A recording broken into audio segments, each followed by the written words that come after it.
لیکن جسے معلوم ہے کہ اصل زندگی آخرت کی زندگی ہے، اس کے لیے تو ایک ایک لمحہ یوں سمجھیے کہ پوٹینشلی ہماری اس زندگی کا ایک ایک لمحہ جو ہے وہ ابدی ہے، اس لیے کہ اس لمحے کا نتیجہ جو نکلنے والا ہے وہ اس زندگی میں نکلے گا جو ابدی ہے۔ تو نتیجے کے اعتبار سے ہماری یہ دنیاوی زندگی ابدی ہے، لہذا اس کا ایک ایک لمحہ قیمتی ہے۔ اس میں کون سا وقت ہوگا جو لغو کے حوالے کیا جا سکے، جو لغو میں بسر کیا جا سکے؟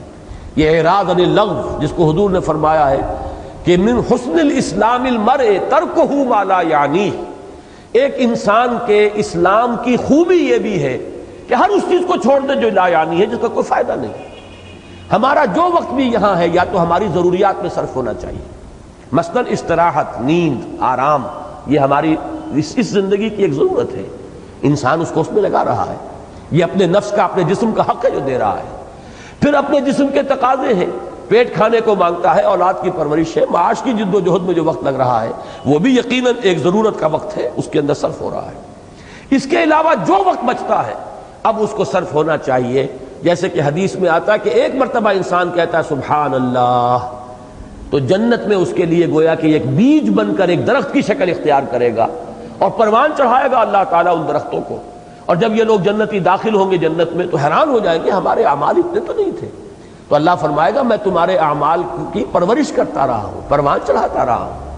یہ جو ہے اعمال تمہارے یہاں پر پروان چڑھتے رہے۔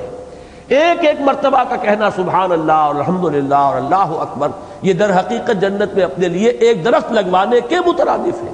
لہذا وقت کہاں رہ جائے گا بیکار ضائع کرنے کو، کسی ایسے کام میں تاش کھیلا جا رہا ہے۔ لغو جو ہے حرام کام کو نہیں کہتے،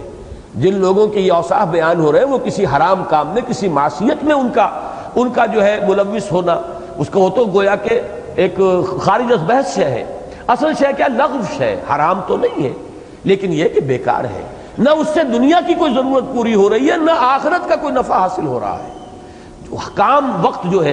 اس کو صرف ہونا چاہیے یا دنیا کی کسی ضرورت کے پورے ہونے میں، اور یا پھر آخرت کے لیے کوئی انسان اپنے اجر و ثواب کے لیے کوئی کام کر رہا ہو۔ در حقیقت ان دونوں کو اب آپس میں جوڑ لیجئے ایروز کے ساتھ کہ یہ جو ہے والذین یصدقون بیوم الدین والذین هم من عذاب ربهم مشفقون ان عذاب ربهم غیر معمول، اس کا جو نتیجہ انسان کے کردار میں نکلے گا اس کا ایک پہلو جو ہے والذین هم عن اللغو معرضون میں بیان کر دیا گیا، اگرچہ یہ ایک دوسرے کے مقابل نہیں آئی ہے لیکن یہ خلا جو ہے اس طور سے پر ہو رہا ہے۔